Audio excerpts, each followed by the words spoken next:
جيدها حبل من مسد بسم الله الرحمن الرحيم قل هو الله أحد الله الصمد لم يلد ولم يولد ولم يكن له كفوا أحد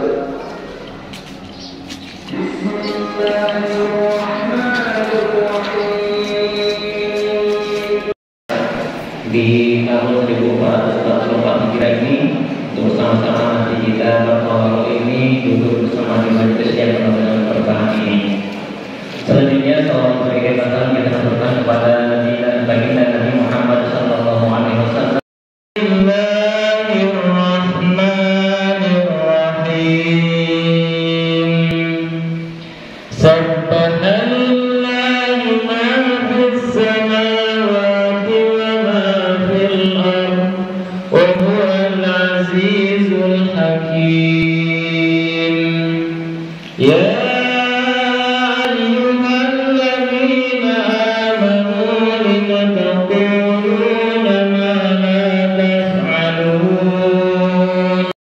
Masyarakat muslimin, Bapak Ibu rahimahullah. Hari ini kita kajian duha. Kami tidak menyangka hadir sebanyak ini karena di masjid ini beruntun acara, mulai dari malam Jumat kedatangan Ustaz Safari dari Ratul Sakatiga, Jumat malam, tadi malam itu nuzul Quran dihadiri oleh Ustaz Dr. Haji Abdul Her LC MAG, dosen Wing dari Kota Palembang. Kami bangga sekali menyebutkannya. Ketika kita bersilaturahmi di masjid itu, katanya terasa silaturahmi itu bukan ada jarak, tidak ada batas, tidak ada jarak. Jadi dari mulai level atas, tengah, bawah kita kumpul di masjid itu. Karena masjid itu kan tidak ada milih-milih, siapa saja. Jadi dia merasakan selama ini kalau bersilaturahmi sifatnya terbatas, silaturahmi ke wali kota, ya levelnya atas, silaturahmi itu levelnya ketika di masjid semua ikut di situ, bergabung di situ, indah rasanya melihatnya. Ya ayyuhallazina amanu lima taquluna ma la taf'alun kabura maqtan indallahi an taqulu ma la taf'alun inna Allaha yuhibbul ladzina yuqatiluna fi sabilihi shaffan. Akan menjadi syafaat bagi kita kelak, bagi bapak dan ibu, bagi saudara-saudara, anak-anak kita. Dan insya Allah nanti syafaat itu akan menjadi pelembut hati kita tatkala kita berhadapan dengan Allah. Semakin Allah bukakan pintu keselamatan kita di dunia wal akhirah. Assalamualaikum warahmatullahi wabarakatuh.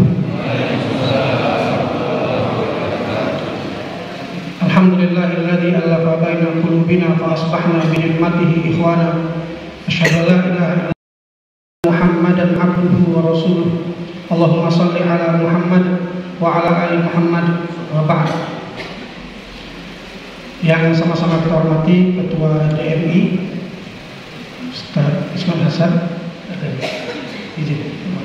Sekretaris Ustaz Hamzah Nadi, kemudian Ketua IKADI Ustaz Mufid, dan Sekretaris Ustaz Salinata, kemudian Pembina Yayasan Saruma Ustaz Haji Mat Amin. Disebut surah As-Saff yang artinya adalah barisan.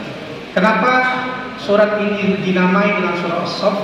Karena seringkali nama surat dalam Al-Quran itu dinamakan dengan nama kalimat yang ada di dalam surat itu yang tidak ada pada surat-surat lain. Misalnya Al-Baqarah, disebut surah Al-Baqarah karena kata Baqaratun itu ada dalam surah Al-Baqarah, tapi di surat-surat lain tidak ada.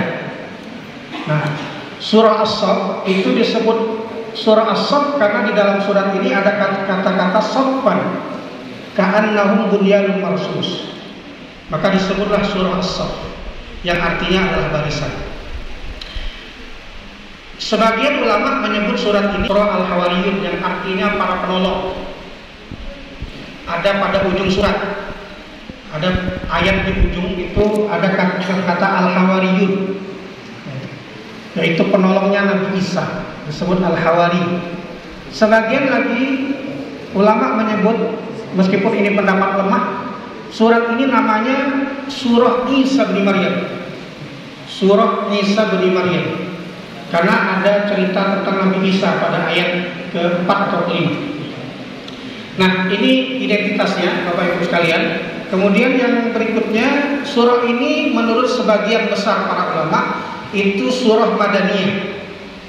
Dan Allah itu maha perkasa dan maha bijaksana. Jadi Allah menegaskan, ya, sebagaimana ditegaskan pada surat-surat musabbihat yang lainnya, bahwa sesungguhnya seluruh bumi ini, seluruh yang ada di muka bumi ini, mereka ini bertasbih kepada Allah semuanya.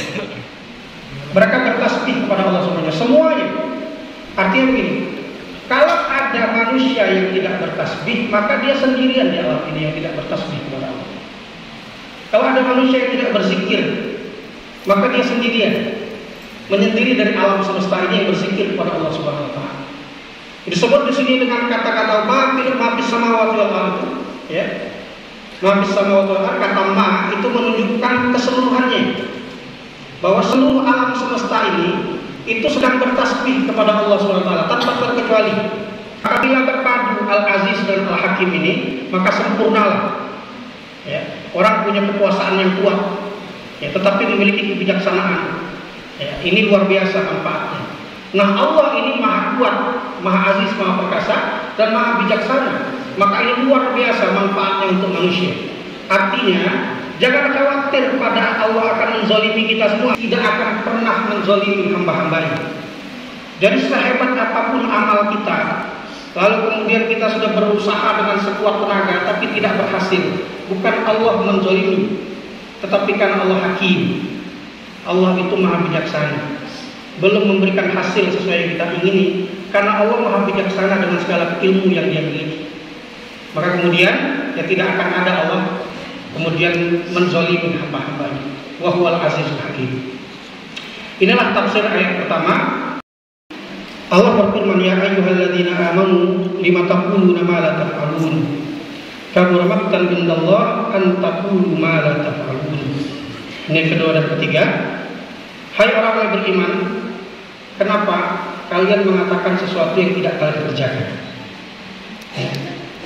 Kabura maqtan indallah, betapa besar kemurkaan Allah. Ya, an taqulu ma la taf'alun. Kalian mengatakan sesuatu yang kalian tidak kerjakan.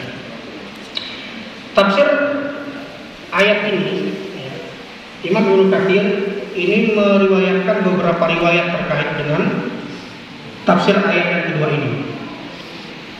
Yang pertama, ayat ini berbicara tentang orang yang melanggar janji. Jadi ayat ini tentang orang yang melanggar janji. Maka Imam Ibnu Katsir ketika menafsirkan ayat ini mengutip hadis Nabi yang kita kenal, ayatul munafiqi salatun, idza hadatsa kadzaba wa idza wa'ada akhlafa wa idza tumina khana. Janji dan dia tidak menepatinya. Nah, ini yang pertama. Maka Allah murka, besar sekali kemurkaan Allah kepada orang-orang yang berjanji tapi kemudian tidak menepatinya. Ini yang makna yang pertama. Kemudian makna yang berikutnya, ayat ini terkait dengan sahabat-sahabat Nabi, ya. Beberapa orang di antara mereka itu mengandai-andai kalau seandainya Allah menurunkan perintah tentang perbuatan yang paling dicintai Allah, kan? Wa yaqulul ladzina amanu laula nuzilat suratun fa idza unzilat suratun muhkamatun mutashabihatun kitab ra'aital ladzina fi qulubihim maradun yanzuruna ilaika nazara al-syai' 'alaihim al-maut. Jadi dikatakan Allah berfirman, dan mereka berkata, kalau seandainya turun sebuah surat yang menunjukkan tentang amal paling baik, ya, mereka berkata, lalu turunlah kepada mereka, ya, ayat surat yang di dalam surat itu menyebutkan tentang kewajiban berperang. Jadi mereka kan kumpul-kumpul. Nah, kira-kira kalau ada ayat yang menurunkan tentang amal yang paling afdal, yang paling dicintai Allah, kami pasti melakukannya. Lalu turunlah surat itu. Turun surat itu dan menyebutkan kewajiban berperang, dan itu yang paling disukai oleh Allah dan Rasulnya. Ya. Lalu kemudian ra'aital ladzina fi qulubihim marad, setelah ayat itu turun, engkau akan melihat orang yang di dalam hatinya ada penyakit, yang suruna ilaika nasrul ba'usyi. Masih jauh kita dari kemenangan. Dan surat ini juga nanti sampai pada surat terakhir itu menunjukkan ruh perjuangan kepada kaum muslimin. Jadi seharusnya orang-orang beriman itu di dalam dirinya ada ruh perjuangan, yang ruh perjuangan itu ujungnya adalah kemenangan. Ada ruhnya bagi kaum muslimin jauh dari kemenangan. Karena kaum muslimin itu sekarang hidupnya santai. Ada orang serius gitu, woi. Santai-santai wah. Enggak, boleh kita misah itu boleh, ya. Apa namanya, bercanda itu Rasul juga bercanda, ya. Tapi tetap ruh perjuangan itu harus ada. Bahwa kita ini sedang bertarung, berjuang di alam ini, di dunia ini. Siapa yang menang? Ayat bicara itu. Sehingga kalau mau menang, salah satu contohnya safan ka'annahu bunyanun marsus. Lupakan dulu perbedaan-perbedaan itu. Apalagi perbedaan-perbedaan khilafiyah itu. Lupakanlah dulu. Nanti lebih banyak urusan kita kaum muslimin ini. Ya. Fokus kepada yang pokok-pokok. Jangan fokus pada yang khilafiyah. Berhentilah ribut kunut tak kunut di masjid-masjid. Ini mohon maaf. Ya. Berhentilah ribut kunut tak kunut di masjid-masjid. Ya. Bukan tidak penting, tapi kita ada agenda yang seharusnya kita bersatu. Jadi apa sih yang membuat kaum muslimin itu tidak sopan ke anak bunyanun marsus itu? Apa? Apa yang membuat kaum muslimin itu tidak sopan ke anak bunyanun marsus? Ini menarik. Saya mencoba melihatnya dengan ilmu munasabah, ilmu korelasi antar ayat. Dalam ilmu tafsir itu ada namanya ilmu munasabah, korelasi antar ayat atau korelasi antar surat. Nah, kalau kita mau lihat apa yang membuat kaum muslimin itu tidak akan pernah bisa rapi barisannya, jawabannya ada pada ayat kedua. Organisasi apapun, kalau di dalamnya banyak orang yang terkena ayat 2 ini, kacau organisasi. Jangan kata kaum muslimin, ya. Di kelompok kita berbuih-buih kita meminta ukhuwah. Tapi ketika bertemu dengan kelompok lain yang tidak sekelompok dengan kita dan juga kaum muslimin juga, hilang ukhuwah kita. Itu yang terjadi kan? Cinta betul dengan organisasinya, cinta betul dengan kawan-kawan organisasinya, tetapi dia sama sekali benci dengan orang yang berbeda dengan dia, bahkan cuma berbeda masalah furu saja. Padahal dia tahu ayatnya, dia tahu hadisnya. Yang berukhuwah itu bukan cuma kelompoknya, tetapi semua kaum muslimin. Inilah yang membuat kaum muslimin itu tidak rapi. Karena apa yang dia sampaikan itu tidak diamalkan. Kapan kaum muslimin bisa sopan karena bunyanun marsus? Jika kaum muslimin menyadari bahwa seharusnya perkataan kita ini seia dengan perbuatan kita. Bukan cuma menghormati ulama yang sepakat dengan kita saja. Dielu-elukan kalau dia sepakat dan sesuai dengan apa yang kita mau. Tetapi ketika tidak sesuai dengan kita mau, kita caci maki. Nah, inilah problem kaum muslimin. Maka saya selalu mengajak, ya, cintailah ulama. Siapapun yang dianggap ulama, diulamakan oleh sekelompok orang, cintai. Kalaupun tidak bisa mencintai dia, diam. Allah Subhanahu wa taala berbicara kepada kita tentang masa lalu. Yaitu Allah mengatakan wa idh qala Musa liqaumihi ya qaumi lima tu'dunani wa qad ta'lamuna anni rasulullah ilaikum falamma zaghu azaghallahu qulubahum wallahu la yahdil qaumal fasiqin. Dan ingatlah ketika Musa itu berkata kepada kaumnya, wahai kaumku, kenapa kalian menyakitiku? Sedangkan kalian tahu bahwa aku ini adalah Rasul kepada kalian. Ya. Dan ketika mereka itu menyimpang, maka Allah simpangkan mereka, hati mereka, dan Allah tidak memberikan petunjuk kepada orang-orang fasik. Ya, ini kisah banyak sekali dalam Al-Quran, ya, tentang Nabi Musa dan kaumnya ini, Bani Israil. Kenapa ini diceritakan?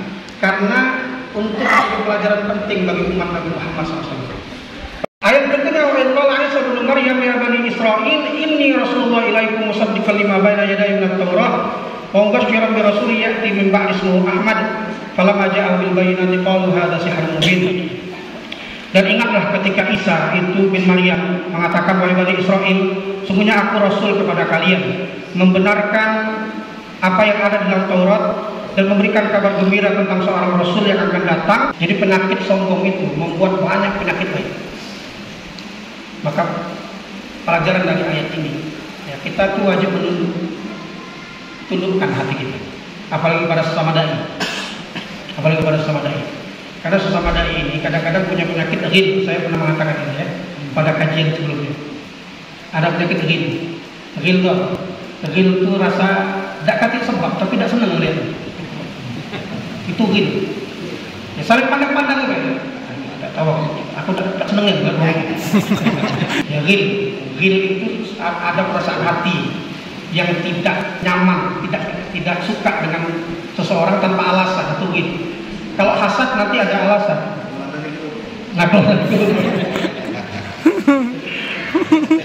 Aku tidak tahu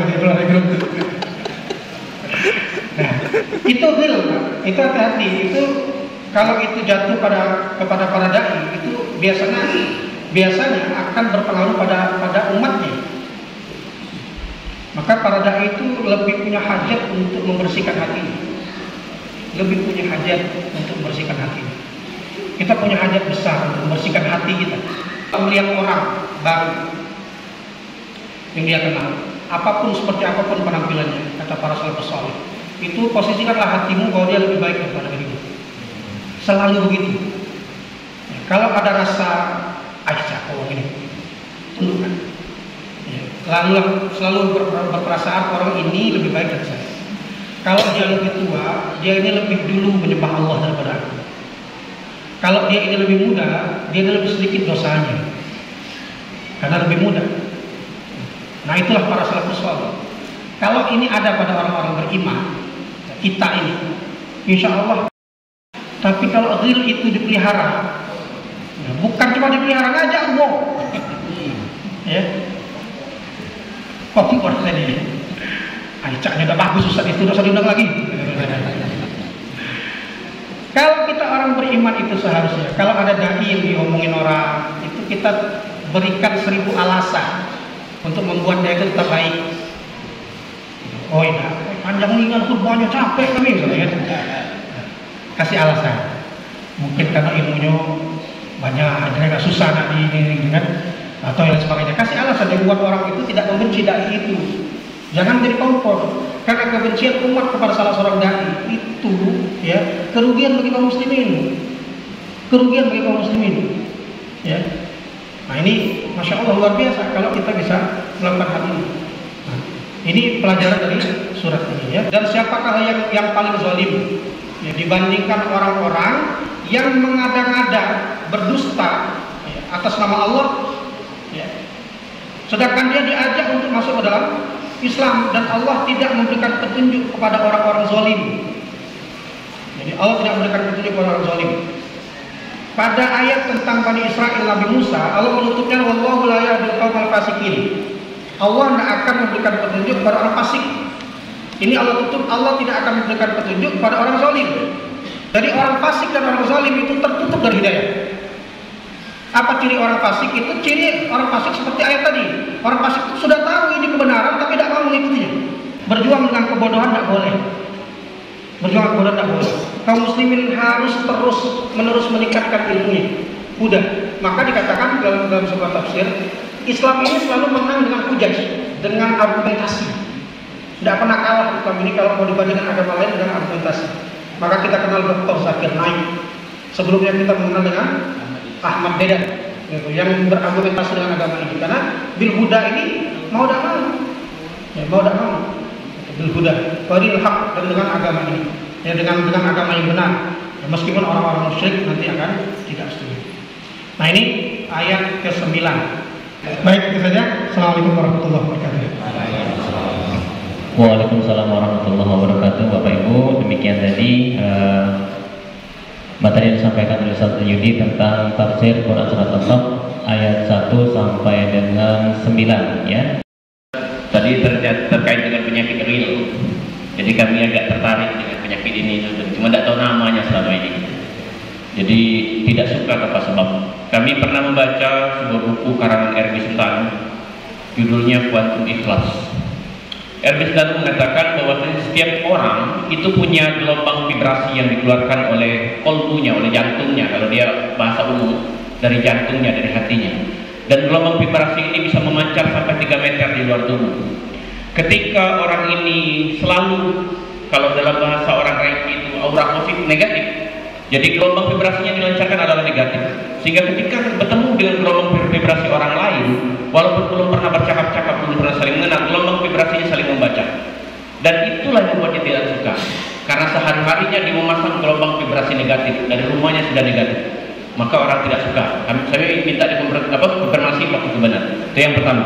Yang kedua, bisa jadi kami pernah mengatakan ini, entah apa sebab kami tidak punya referensi apa-apa dalam bercanda dengan beberapa teman pulang dari masjid misalnya. Ada yang curhat, kenapa saya tidak bisa kelab dengan si fulan. Saya bercanda, saya mengatakan jangan-jangan antum ini sudah pernah berkelahi di alam ruh sebelum ke alam dunia. Jadi dua pertanyaan itu sudah. Apakah memang ada gelombang vibrasi yang dibacakan oleh kolbu seseorang itu? Karena kolbu itu kan ada yang tidak selamat, ada yang kolbu salim, berarti ada yang tidak salim. Gitu. Yang kedua itu tadi pertikaian di alam ruh. Demikian. Assalamualaikum warahmatullahi wabarakatuh. Tinggi pertanyaan tidak dewa. Ustaz Zainudin tanpa MZ. Jadi ada sebuah perkataan, saya lupa ini apakah hadis atau kata ulama riwayatnya. Al arwah junudun mujannadah. Al arwah junudun mujannadah. Jadi ruh itu adalah seperti tentara yang berbaris-baris. Jadi dia berbaris sesuai dengan kondisinya masing-masing.